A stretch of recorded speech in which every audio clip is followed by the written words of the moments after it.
Assalamu alaikum wa rahmatullahi wa barakatuh. Thank you so much for clicking on this video. Welcome to my YouTube channel. This is Lessons with Miss Fatma. This is a part 2 from last Saturday's lesson, Jobs and Occupation, part 2. If you're new here, please don't forget to subscribe and share with your family and friends. Walaalayaal ku soo dhawaada casharadeena yawmu sabtaan dhignay. Waxaan maanta part 2giisa ka bixinaynaa insha Allah. Marka waxaan jeclaan lahaa inaad subscribe-ka igu dadaashiin, like-ka igu dadaashiin, familigiina iyo asxaabtiinana igu share gareeya. Facebook-yada iyo meelaha idinka caanka ka tihiin geliya casharadan dadka ha ka faa'iidaystaan.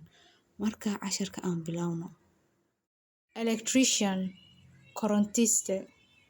Electrician, korontiste. Engineer, engineer. Engineer, engineer. Judge, garsore. Judge, garsore. Lawyer, ABUKAATO. Lawyer, ABUKAATO. Architect, naqshadeeye. Architect, naqshadeeye. Waa qofka oo guryaha naqshadeeyo. Farmer, BEERELAY. Farmer, BEERELAY. Shopkeeper, DUKAANLE. Shopkeeper, DUKAANLE. Housewife, HAAS. Housewife, HAAS. Sida ila ogtihiin xaaska waa qofka halka qof oo shaqadiisa dhamaanin oo un socoto oo joogto oona haddii ilmaha intay meesha ku jiraan kaba sii daran. Marka waa shaqooyinka waxaan dareemayaa adduunka in laga yeeso laakiin qoftaas waxay u baahan tahay biladooyin. Macnaha shaqooyinka sidaan sheegay ugu adag ee ka mid tahay. Marka hayaa la yasin.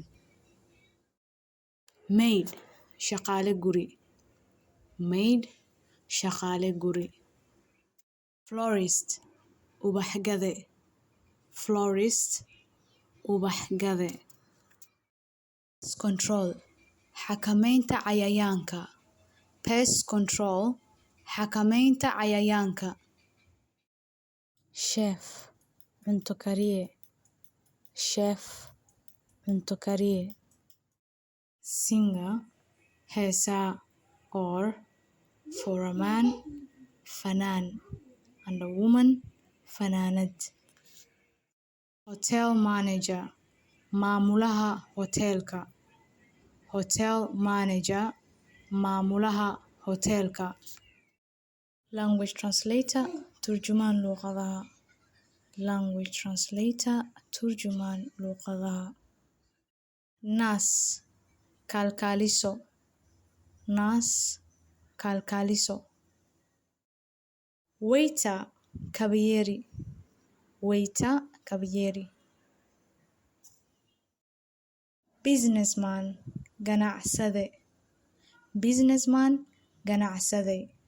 Thank you so much for staying till the end. I hope to see you next Saturday. I hope you have a great weekend ahead of you. Please do subscribe, like, and share. Goodbye.